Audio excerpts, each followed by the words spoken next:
चयन स्टूडेंट उम्मीद करता हूं आप सभी स्वस्थ, मस्त, खुश और सुरक्षित होंगे। आज की वीडियो में डिस्कस करेंगे मुख्य सेविका को लेकर एक पॉजिटिव खबर आ रही है, उस पर अपडेट लेंगे। इसके अलावा यूपी ट्रिपल एससी ने फाइनली जूनियर इंजीनियर की पोस्ट निकाली है, तो उसकी क्या क्वालिफिकेशन है, क्या पेट में उसका कट ऑफ जा सकता है, उस पर भी अपडेट लेंगे। इसके अलावा आरआरबी की तरफ से भी एक नोटिफिकेशन जारी किया है, उसके भी बारे में हम डिटेल जानकारी लेंगे और कंबाइंड टेक्निकल को रिजल्ट को लेकर भी अपडेट लेंगे। उससे पहले चैनल पे जो नए हैं चैनल को लाइक और सब्सक्राइब जरूर कीजिएगा। सबसे पहले बात कर लेते हैं कंबाइंड टेक्निकल रिजल्ट को लेके। कंबाइंड टेक्निकल का रिजल्ट जो इस हफ्ते भी नहीं रिलीज किया गया यूपी ट्रिपल एससी द्वारा, उम्मीद यह है कि अगले हफ्ते आपको ये रिजल्ट देखने को मिल जाएगा। ये बिल्कुल वैसे ही है कि जेई के जैसे नोटिफिकेशन बन के तैयार था और इतने महीने बाद रिलीज किया गया, वैसे कंबाइंड टेक्निकल का रिजल्ट तो तैयार है।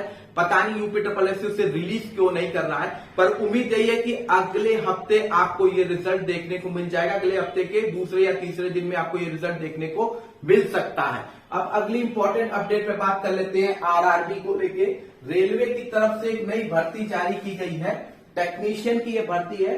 टेक्नीशियन ग्रेड ए की, टेक ग्रेड ए की एक भर्ती है और टेक ग्रेड 3 की ये भर्ती निकाली गई है। ठीक है, जो टेक ग्रेड ए है उसमें जो टोटल आपका सीट है वो लगभग 1092 के आसपास आपकी सीट है, और जो टेक ग्रेड 3 है उसमें आपकी सीट लगभग 8052 के आसपास है।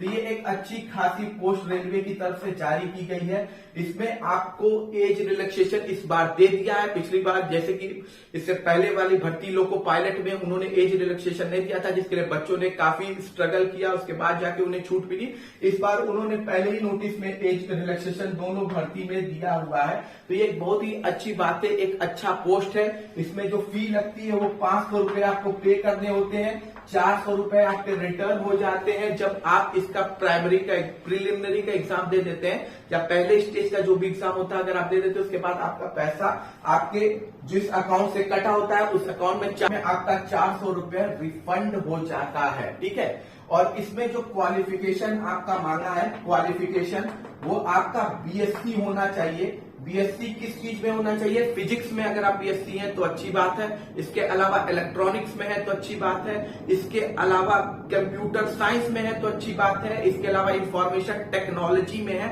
तो अच्छी बात है। तो बीएससी एक क्वालिफिकेशन आपका बीएससी है, एक क्वालिफिकेशन आपका डिप्लोमा है, 10th प्लस डिप्लोमा अगर है तब भी आप ये फॉर्म भर सकते हैं। बीटेक वाले भी ये फॉर्म भर सकते हैं उस पर्टिकुलर ब्रांच से रिलेटेड, इलेक्ट्रॉनिक्स से, कंप्यूटर साइंस से, इंफॉर्मेशन टेक्नोलॉजी से अगर आपकी बीटेक है तो आप इस फॉर्म को भर सकते हैं। तो ये एक अच्छा खासा क्वालिफिकेशन है। इसके अलावा कुछ ऐसे पद हैं जहां पे क्वालिफिकेशन में आईटीआई भी मांगा है, मतलब आईटीआई भी है तो आप फॉर्म भर सकते हैं। डिटेल नोटिफिकेशन आप रेलवे की वेबसाइट पे जाके चेक कर सकते हैं।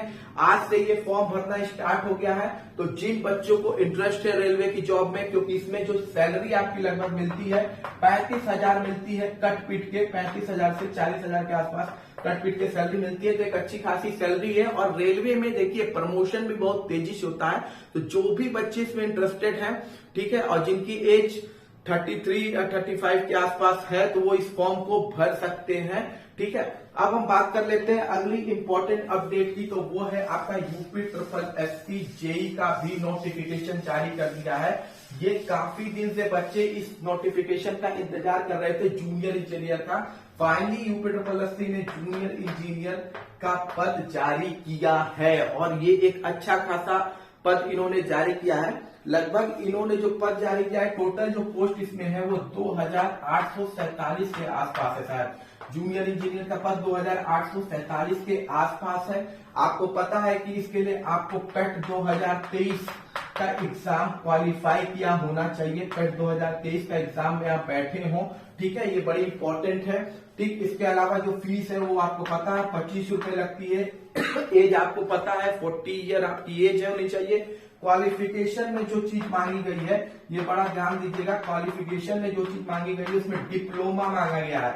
डिप्लोमा होना चाहिए आपका सिविल इंजीनियरिंग में। सिविल इंजीनियरिंग में आपका डिप्लोमा होना चाहिए, बीटेक नहीं हो। बीटेक वाले इस फॉर्म को नहीं भर सकते, केवल डिप्लोमा वाले ही इस फॉर्म को भर सकते हैं। बाकी इसकी जो पेट की कट ऑफ होगी, तो मुझे जहां तक लगता है जो भी बच्चा सिविल इंजीनियर से पेट 2023 का फॉर्म भरा था, एग्जाम दिया था, वो हर कोई इस एग्जामिनेशन में बैठने के लिए क्वालिफाइड हो जाएगा। मतलब पेट की कट ऑफ मान के चलिए कि जो भी बंदा आपका सिविल इंजीनियरिंग में बैठा हुआ है और उसका नंबर पॉजिटिव में है, तो वो ये एग्जाम में जरूर बैठेगा। क्योंकि देखिए, नो डाउट है कि बीटेक वाले हर जगह बहुत ज्यादा अमाउंट में फॉर्म भरते हैं, लेकिन यहाँ पे एक स्पेशल आपका है सिविल इंजीनियरिंग का, ठीक है, क्योंकि बीटेक में भी ब्रांचेस अलग अलग हैं, तो एक पर्टिकुलर ब्रांच की ये भर्ती है। इस वजह से जितने भी बच्चे इस ब्रांच के होंगे सबको मौका मिलेगा। तो जो बच्चे जूनियर इंजीनियर की तैयारी करने की सोच रहे थे या जिनको इंटरेस्ट है जूनियर इंजीनियर बनने का, वो इस फॉर्म को जरूर भरिए, क्योंकि इसकी ग्रेड पे भी काफी अच्छी होती है। जहां तक मुझे पता है लगभग 4200 ग्रेड पे की जॉब है, ठीक है। तो ये एक अच्छी ग्रेड पे की जॉब आपको देखने को मिलती है। क्वालिफिकेशन आपका डिप्लोमा सिविल इंजीनियरिंग में होना चाहिए। बीटेक वाले ये फॉर्म नहीं भर सकते हैं। बाकी जो भी रूल है यूपी का, वो इस पर लागू होता है। तो मैं तो यही कहूंगा, जितने बच्चे सिविल इंजीनियर से हैं उन्होंने पेट 2023 दिया है, आप ये मत सोचिएगा कट ऑफ क्या जाएगा क्या नहीं जाएगा, आप अपना फॉर्म भर दीजिएगा, क्योंकि आप सभी को मौका मिलेगा और ये अपॉर्चुनिटी मिस मत कीजिएगा। इससे बढ़िया अपॉर्चुनिटी आपको अब इसके बाद मिलने वाली बिल्कुल भी नहीं है, ठीक है। 4200 ग्रेड पे की ये जॉब है, ठीक। अब हम बात कर लेते हैं अगली इंपॉर्टेंट अपडेट की। तो जो अगली इंपॉर्टेंट अपडेट आ रही है वो है आपकी मुख्य सेविका को लेके। देखिए, ये भर्ती को आप या तो कहिए इसका नसीब बहुत खराब था, या फिर कुछ कहिए कि ये डिपार्टमेंट की लापरवाही थी, जिसकी वजह से ये भर्ती को आज इतना कुछ झेलना पड़ गया है, ठीक है। मुख्य सेविका की भर्ती में एक बड़ी अच्छी खबर फाइनली कुछ बच्चों की मेहनत से मैं कहूंगा ये, जो बच्चे कॉन्टिन्यूअस दौड़े हैं, ठीक है, कॉन्टिन्यूअस एप्लीकेशन लेटर्स लिखे हैं, जिसकी वजह से फाइनली यूपी के मुख्यमंत्री के मुख्य सचिव की तरफ से लेटर गया है, ठीक है, आईसीडीएस के पास, ठीक, कि आपके जो भी केस पेंडिंग है और उसकी सुनवाई नहीं हो रही है, क्योंकि अभी तक आईसीडीएस ने रिपोर्ट सबमिट नहीं की है, तो रिपोर्ट सबमिट जल्द से जल्द कीजिए। सरकारी वकील से कहिए इस केस में जल्द से जल्द सुनवाई की जाए, क्योंकि देखिए अगर वहां से लेटर आ गया है ना, तो अब आपका काम सीरियसली होगा और अगली जो भी आपकी डेट पड़ने वाली है कोर्ट में, तो आपको वहां पे एक पॉजिटिव खबर देखने को मिलेगी।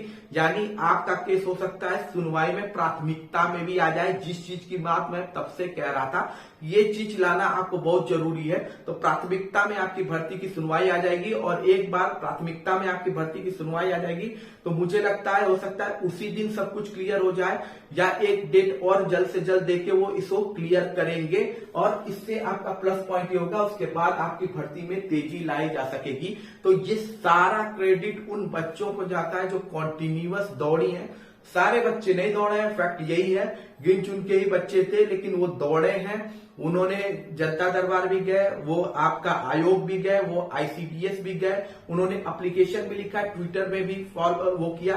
क्योंकि मैंने तो मुख्य सेविका में देखा है कि आपस में ही झगड़ा लगा हुआ है, ठीक है, एक दूसरे से ही लड़ रहे हैं, लेकिन कुछ बच्चे चुपचाप अपना कार्य कर रहे थे। तो वो वाकई थैंक्स के डिजर्विंग कैंडिडेट है, इसमें नो डाउट है कि वो अपने लिए तो लड़े ही लड़े, बाकी सभी बच्चों के लिए लड़े हैं। तो ये बहुत ही अच्छी बात है, ठीक है। इसके अलावा देखिए एक बड़ी इंपॉर्टेंट चीज मुझे ये लगी कि इस भर्ती में इतना, देखिए ये भर्ती हाईलाइट नहीं हो पाई, उसका रीजन ये है कि बहुत से यूट्यूबरों ने इसमें आपका साथ दिया नहीं, ठीक है। देखिए बहुत से यूट्यूबरों ने आपका साथ भी दिया है, जिन्होंने आपको कोर्स दिया है, लेकिन बहुत से यूट्यूबर्स जो थे जो कोर्स बेचे और आपको उसके बाद हट गए, वो आपके साथ स्टैंड में नहीं खड़े हुए। काफी लोग ने कहा कि सर यूपी पुलिस में देखिए बच्चों के साथ इतने सारे टीचर खड़े थे, हमारे साथ नहीं खड़े थे। तो भैया वहां का रीजन कुछ और था बेटा, वहां एग्जाम कैंसिल की बात हो रही थी, क्योंकि उसके बाद फिर नया जब पैटर्न आता तो नया कोर्स बेचने को मिलता ना बेटा। तो वहां दूसरी चीज थी, यहाँ दूसरी चीज है। यहाँ तुम्हारा एग्जाम कैंसिल नहीं हो रहा था, यहाँ पर लोग तुम्हारे लिए उतना खड़े हुए। लेकिन हेड्स ऑफ करना चाहिए उन बच्चियों को जो कॉन्टिन्यूअस लड़ी हैं इसके लिए, उनके लिए थैंक्स तो बनता ही है, ठीक है, इसमें कोई डाउट नहीं है। पिछली बार मैंने कहा था तो काफी बच्चों ने उन्हें थैंक्स दिया भी था, और देना भी चाहिए, वो इसकी डिजर्व भी करती हैं, ठीक है। इसके अलावा एक बड़ी इंपॉर्टेंट अपडेट मैं आपको बता दूं कि देखिए मुख्य सेविका को लेकर काफी न्यूज चल रही है। आपसे मैंने पहले भी कहा था कि थर्ड पार्टी वाला जो इश्यू है वो मत लाइएगा। कुछ भी ऐसा होता है या न्यूज मिलती है तो आप उस पर कोई भी एक्शन मत लीजिएगा। आपसे अगर कहा जाता है कि भाई इतना पैसा इस लिंक पर क्लिक करके भेज दीजिए तो आप लोग मत भेजिएगा, क्योंकि देखिए कोर्ट में जब थर्ड पार्टी इन्वॉल्व होगा ना, जब कोर्ट में कुछ भी नया जाएगा तो कॉम्प्लिकेटेड होता है। और उसका एग्जाम्पल आप लेखपाल में देख सकते हैं। लेखपाल में क्या हुआ अभी, ठीक है, तो लेखपाल में आप देख सकते हैं कि ये हुआ। देखिए मुख्य सेविका की भर्ती में कोई भी प्रॉब्लम भर्ती को लेके थी ही नहीं।